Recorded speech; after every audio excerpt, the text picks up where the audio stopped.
आधे लोग तो टाइटल देख के समझ गए होंगे मैं किस बारे में बात करने वाला हूँ और किस चीज पे आज व्लॉग बेस्ड होने वाला है। बहुत तेज हो रही हो। इससे पहले कि मैं आपको कहानी बताऊं और व्लॉग आगे बढ़ाऊं, आप लोग पहले ये देखो वही रास्ते का हालत खराब रास्ता है एकदम, और मैं ऑलरेडी यहाँ पर फंस गया हूँ। यहाँ पर से बहुत भयंकर गधेरा आया, ऊपर से लैंड स्लाइड भी आया, बड़े बड़े चट्टाने पत्थर आई और रास्ता ब्लॉक। और ये गधेरा बहुत डेंजर होता है। मैं किसी विलेज में आया था स्पेशली किसी काम से, मुझे पता नहीं है कि भाई मैं यहाँ से पार निकल पाऊंगा नहीं निकल पाऊंगा। मैं तो निकल जाऊंगा बिकॉज बाइक है, लेकिन हमारी फैमिली भी कार से आई है तो कार से बहुत पॉसिबल नहीं है। यहाँ पर बाइक निकलना भी थोड़ा मुश्किल लग रही है मुझे। पत्थर बड़े बड़े ऊपर से पता नहीं आ गए और ये ज़मीन खिसक चुकी है पूरी, ये पहाड़ करके नीचे आ गए। आधा व्लॉग तो आप लोग ये सीन्स को देख के ही समझ गए होंगे कि भाई कहानी में आखिरकार क्लाइमैक्स में होने क्या वाला है। डिसाइड होता है कि हम लोग यानी कि हमारी फैमिली होप इंडिया फाउंडेशन के चेयरमैन श्री भूपेश उपाध्याय जी से मिलने जाना है। तो ये बहुत अचानक डिसाइड हुआ और डिसाइड किया कि हम बाइक में जाएं। मुझे रास्ते में लग रहा था कि मुझे रेन कवर वगैरह कुछ ना कुछ तो भाई कैरी करना चाहिए। जो बंदे फ्रीक्वेंट ट्रैवलर्स होते हैं अनुमान लगा लेते हैं कि भाई अगर बादल का घेराव दिख रहा है ना आसमान में 10-12 किलोमीटर ऊपर चढ़ने लगा, मुझे वहीं से अंदेशा हो गया था। मेरा प्रेडिक्शन वहीं से काम करना शुरू कर गया था कि भाई बारिश होने वाली है। नियर अबाउट 1.5 घंटा क्रॉस करने के बाद और आधे घंटे को ऑफ रोड कवर करने के बाद, यानी कि पथरीला कीचड़ वाला और मटेला रास्ता कवर करने के बाद हम लोग पहुंचे विलेज भतौड़ा में। भतौड़ा बागेश्वर के बहुत सुंदर गांव में से एक है, जहां आपने एक बार कुछ दिन गुजार लिया आप वहीं के होके रह जाएंगे। उसके बाद लगभग 2-2.5 घंटे का स्पैन हमने भूपेश दा के साथ स्पेंड किया। मैं उन्हें और ज्यादा आदर सम्मान से भूपेश दा कहता हूँ। तो भूपेश दा के बारे में आपसे कुछ बातें साझा करना चाहूँ। At present he is the chairman of hope India foundation, जो कि इस वक्त पे और फाउंडेशंस की तरह सबसे लाजवाब काम कर रही है, जिसमें कि भूपेश दा के साथ बहुत ज्यादा लोग इन्वॉल्व हैं और लोगों का इन्वॉल्वमेंट इसमें बहुत ज्यादा हो रहा है क्योंकि बहुत अच्छा काम होने जा रहा है और हो रहा है। तो भूपेश दा के गाइडेंस में बहुत अलग अलग तरीके के किट तैयार किए जा रहे हैं। तो यानी कि कुछ तो medical equipment based kits ready किए जा रहे हैं, तो दूसरे फूड बेस्ड किट भी रेडी किए जा रहे हैं जो अलग अलग विलेजेस में वॉलंटियर्स के थ्रू डिस्ट्रीब्यूट किए जा रहे हैं। और भूपेश दा भी खुद फील्ड में जाके उनका डिस्ट्रीब्यूशन कर रहे हैं। और इस वक्त पे सबसे अच्छा काम जितनी हमारी इंडिया की फाउंडेशंस हैं, हमारे इंडिया की एनजीओज हैं, ये सब लोग कर रहे हैं। और इसी तरह पहाड़ों में होप इंडिया फाउंडेशन के साथ साथ कई फाउंडेशंस बहुत अच्छा काम कर रही हैं। तो एक छोटा सा दूसरा परिचय देना चाहूँ तो भूपेश दा उत्तराखंड राज्य के पूर्व दर्जा मंत्री रह चुके हैं। तो अब व्लॉग को थोड़ा सा आगे बढ़ाता हूँ। लगभग 2-2.5 घंटा मीटिंग करने के बाद सब कुछ बहुत अच्छा चल रहा था। कुछ देर बाद देखा तो झमाझम बारिश होने। वैली वाला जो घाटी वाले इलाके की बारिश होती है ना, थोड़ा सा अलग होती है in comparison to rains in the hilly areas. और भतौड़ा की हाइट अच्छी खासी है, उसका एल्टीट्यूड अच्छा खासा है। तो लगभग 6:30 बजे जब तक सभी लोग गाड़ी में आते तो मैंने बाइक निकाली और मैं थोड़ा जल्दी चला गया क्योंकि मैं बाइक में था। थोड़ा सा रिस्क मेरे साथ ज्यादा था कि भैया भीग जाऊंगा और वगैरह वगैरह चीजें।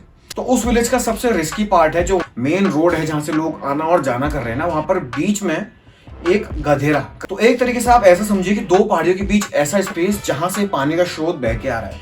और जब उसमें पानी ज्यादा आता है ना, इत्तेफाकन मुझे उस दिन व्लॉग करने का ऐसा कोई मूड बिल्कुल भी नहीं था। व्लॉग करने का मकसद सिर्फ अवेयरनेस लेवल तक सीमित है। घूमने फिरने के मकसद से थोड़ा सा कम प्रेफरेबल बनाइए पहाड़ों के इलाके को और इंटीरियर्स को थोड़ा सा कम। तो जैसे ही मैं उस गधेरे के पास पहुंचा, देखा तो भाई रोड में पूरे पत्थर गिरे हैं और वो पत्थर कहीं से नहीं आए थे भाई, सब ऊपर पहाड़ी से गिर के आए। अब सोचिए कितना ज्यादा रिस्की है। उसके बाद की स्टोरी ये देखिए। चट्टान के आने की और कुछ चट्टानों के आने की वजह से सारा कुछ मामला खराब हो गया और बहुत भयंकर बारिश हुई है अभी।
इसके बाद बाइक तो निकल जाती, लेकिन उसके बाद टाटा सफारी यानी कि थोड़ी सी बड़ी गाड़ी निकल। पहले हमने थोड़ा बेसिक तैयारी है ये कि भैया जो रास्ते में पहले बड़े बड़े पत्थर दिख रहे इसको थोड़ा सा क्लीन करते हैं, उसके बाद ये गाड़ी बहुत इजीली वहां पर से निकल पाएगी। उस दिन उस वैन को धक्का मारने के चक्कर में जब वैन थोड़ा झटके से पीछे आई तो ये जो सबसे छोटी फिंगर होती है ये वाला पार्ट इस तरीके से बेंड हो गया और बड़ी मुश्किल से और इस सब चीजों के बाद ये थोड़ा ऑन द ट्रैक आया है। और आप लोगों ने देखा होगा कि भाई कितने बड़े बड़े पत्थर ऊपर से सरक के नीचे आए।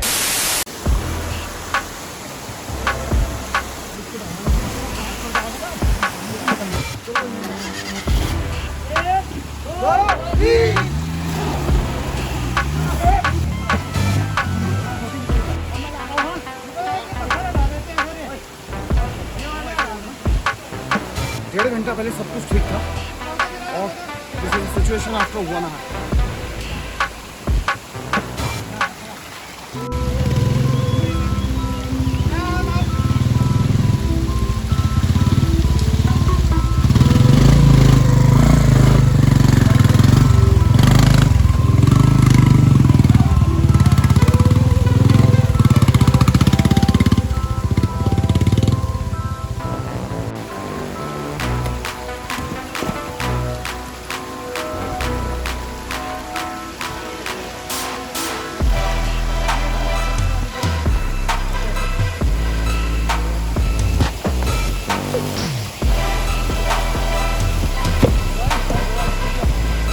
अरे हो गया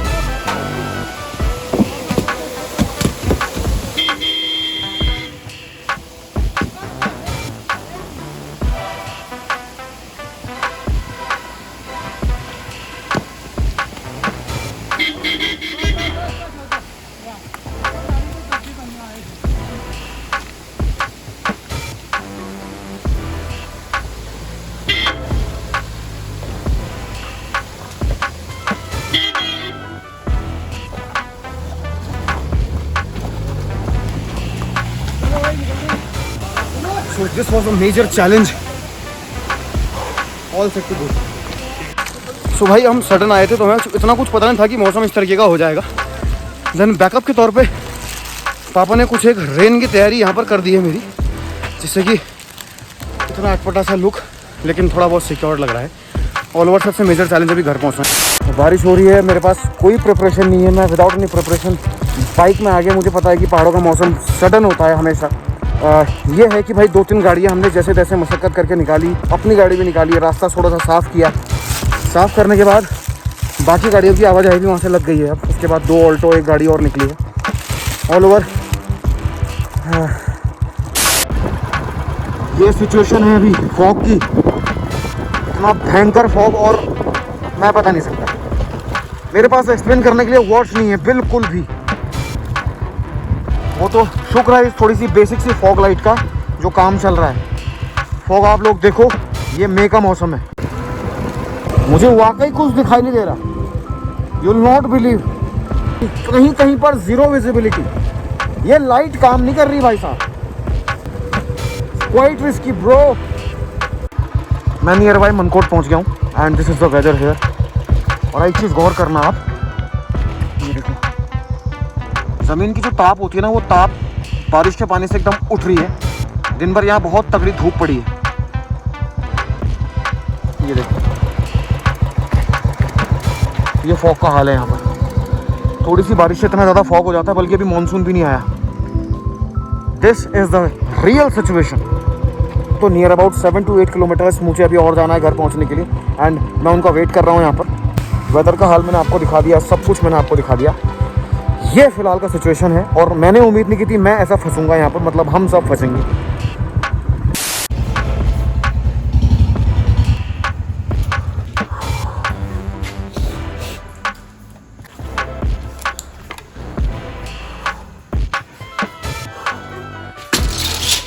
वो तो मुझे कॉल कर रही थी। हाँ, कॉल कर रही, मैंने कहा नहीं आए, मम्मी लोग हम तो फंस गए थे बहुत ही भयंकर। हाँ, उधर भतौड़ा गए थे ना, अरे वो ताहू भयो। गिंगारतुला से भतौड़ा का रोड कटती है ना। मम्मी आ रहे हैं, रास्ते में है वो, अभी वो गाड़ी में है ना सब, वो आ रहे हैं अभी। पता नहीं रास्ते में फ़ोन करता हूँ उनको।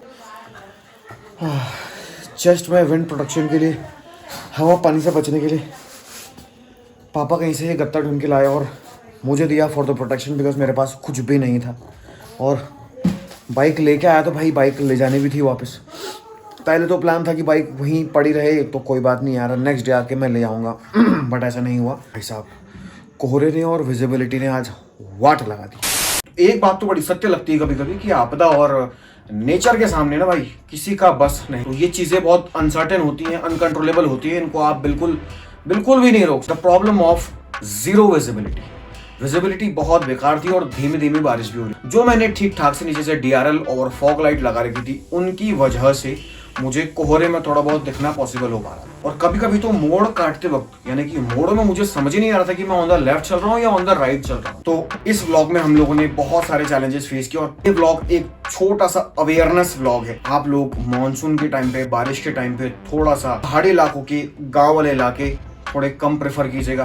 वेरी लेस रिकमेंडेड और a kind of not recommended. कुछ भी हो सकता है। पत्थर गिरना आप समझते हैं कितना बड़ा रिस्क है।